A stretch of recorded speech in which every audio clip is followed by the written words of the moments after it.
आज से कुछ समय पहले हमने एक वीडियो डाला था IARD यानी इन्फ्लामेटरी आर्थराइटिस रेमिजन डाइट पर। और इस डाइट के अंदर हमने कुछ नॉनवेज और मिल्क का भी जिक्र किया था।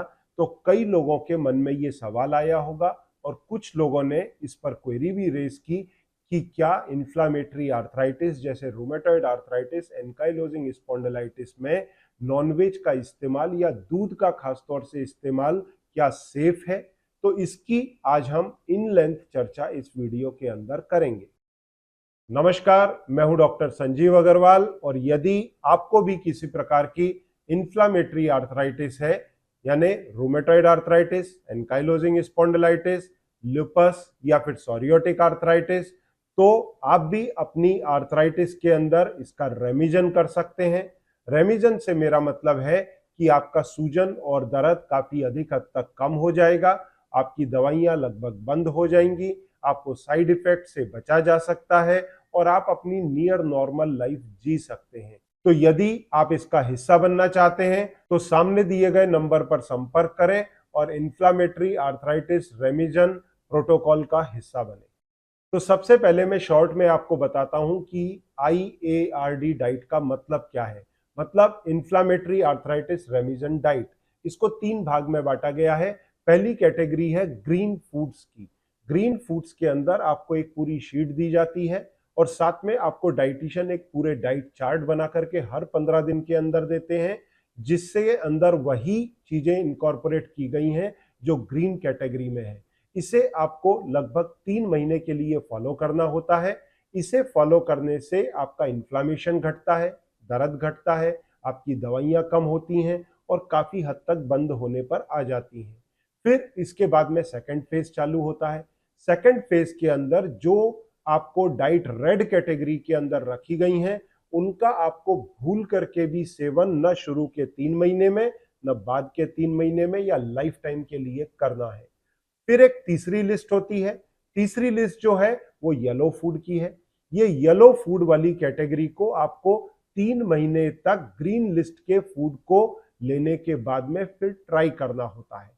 इन फूड्स को ट्राई करने से अगर आपका दर्द बढ़ रहा है तो उन्हें आप रेड लिस्ट में डाल देंगे और अगर उन्हें ट्राई करने से दर्द आपका बढ़ता नहीं है तो फिर इसको आप ग्रीन लिस्ट में डाल देंगे। तो 6 महीने पूरे होते होते आपकी खुद की अपनी डाइट प्लान बन जाती है, जिसको कहते हैं inflammatory arthritis my own diet.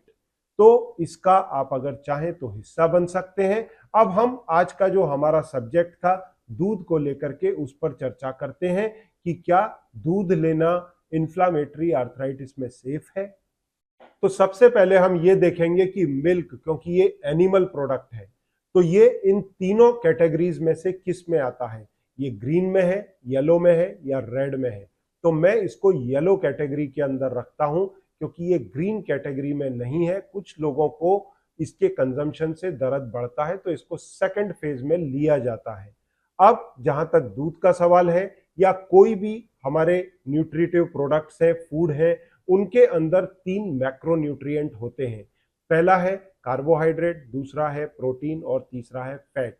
अब यहां पर हम फोकस करेंगे प्रोटीन के ऊपर। जहां तक दूध के प्रोटीन का सवाल है, इसके अंदर 2 प्रकार के प्रोटीन पाए जाते हैं। जो 80% इसके अंदर प्रोटीन है वो है केसिन प्रोटीन और 20% इसमें है वे प्रोटीन। अब वे प्रोटीन पर हम फोकस नहीं करेंगे, उसे आप इग्नोर कर दीजिए। मेन हम फोकस करेंगे केसिन प्रोटीन पर। अब जो केसिन प्रोटीन है उसमें भी 3 कैटेगरी है, अल्फा, बीटा और कापा। अब यहां पर अल्फा और कापा को आप इग्नोर करिए, अपन फोकस करेंगे बीटा केसिन पर या बीटा प्रोटीन पर। अब बीटा प्रोटीन के अंदर भी 2 कैटेगरी आती हैं, एक है A1 और दूसरा है A2। A1 और A2 डिसाइड होता है कि ये किस प्रकार की गाय से आ रहा है। अगर देसी गाय है तो उससे A2 केसिन मिलेगा और अगर विदेशी या जर्सी गाय है तो उससे A1 प्रोटीन मिलेगा। अब इसको हम आगे देखेंगे। अब जहां तक बात हो रही है प्रोटीन की, तो सबसे पहले हम ये समझेंगे कि प्रोटीन बनता कैसे है। दरअसल प्रोटीन के अंदर कई अमाइनो एसिड होते हैं। कई अमाइनो एसिड मिलकर के पेप्टाइड बनाते हैं और कई पेप्टाइड मिलकर के प्रोटीन बनाते हैं।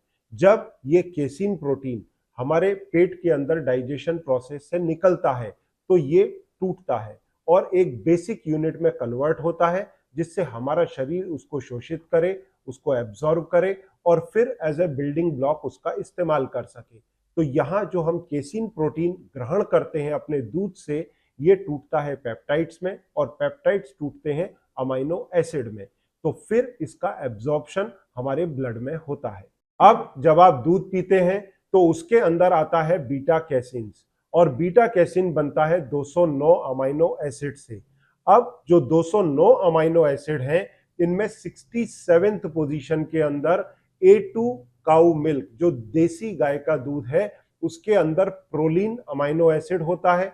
वहीं जो A1 काउ का, जर्सी गाय का दूध है, उसमें 67th पोजीशन पर हिस्टेडीन होता है।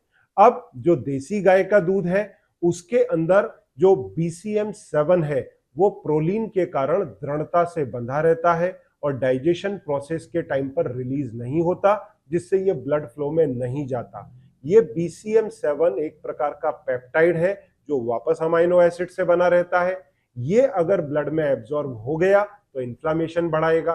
तो ऐसे में जो जर्सी गाय है, जो A1 दूध है, उसके अंदर हम उसको रेड कैटेगरी में रखेंगे, क्योंकि BCM7 उसमें जो हिस्टेडीन है उससे दृढ़ता से बंधा नहीं रहता, इजीली रिलीज होकर के ब्लड में एब्जॉर्ब हो जाता है।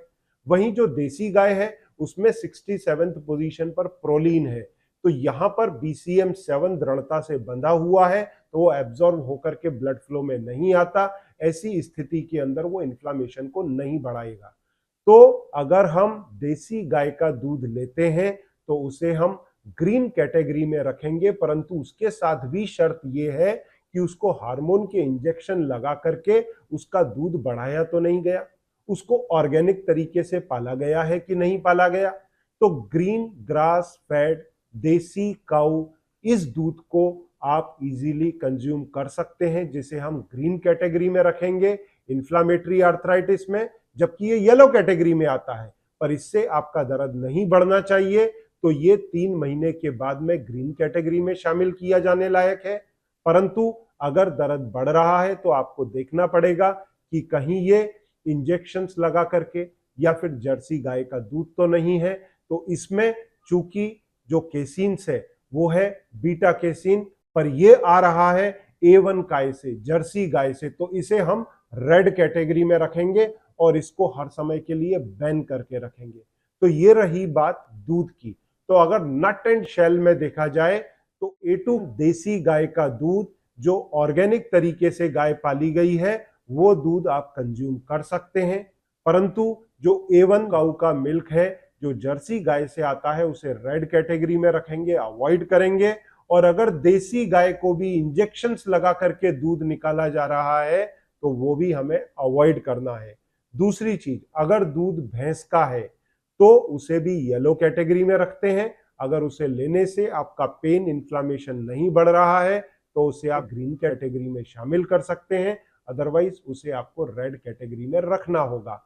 अब जहां तक सवाल है नॉन वेज का, तो जो फिश है वो फिश खास तौर से जो समुद्र के अंदर है, क्योंकि जो फिश पाली जाती हैं पौंड के अंदर, उनको वापस सोयाबीन खाने के अंदर दिया जाता है, या जो कई ग्रेन्स दिए जाते हैं वो वापस से इन्फ्लामेशन को बढ़ा सकते हैं। तो जो सी फिश है उसको कंज्यूम किया जा सकता है ग्रीन कैटेगरी के अंदर। यही चीज आप चिकन के साथ में मान करके चले। अगर उसको ऑर्गेनिक तरीके से फेड किया गया है, खुले में छोड़ा गया है, फार्म हाउस में नहीं पाला गया है, और उसको चुग्गे के रूप में, जिसे हम चुग्गा बोलते हैं, उसमें अगर आपने इस प्रकार की ज्वार, मक्का, बाजरा या फिर जो सोयाबीन है उस तरह की चीजें नहीं खिलाई हैं, तो इस प्रकार के नॉनवेज को इस्तेमाल किया जा सकता है ग्रीन कैटेगरी में रख करके। परंतु एग को डे 1 से येलो कैटेगरी में रखा जाता है और बाद में देखा जाता है कि अगर इसको खाने से, इसको सेवन करने से दर्द बढ़ रहा है तो इसको रेड कैटेगरी में डालते हैं, अदरवाइज इसको ग्रीन कैटेगरी में ऐड किया जा सकता है। पर रेड मीट, चाहे फिर वो पोर्क से आता हो, चाहे फिर वो बीफ का हो, हालांकि हमारे देश में तो ये प्रोहिबिटेड है, और या फिर ये मटन हो, इन सभी चीजों को रेड कैटेगरी में रखा जाता है और इसे अवॉइड करना ही ठीक है इन्फ्लामेटरी आर्थराइटिस के केसेस में।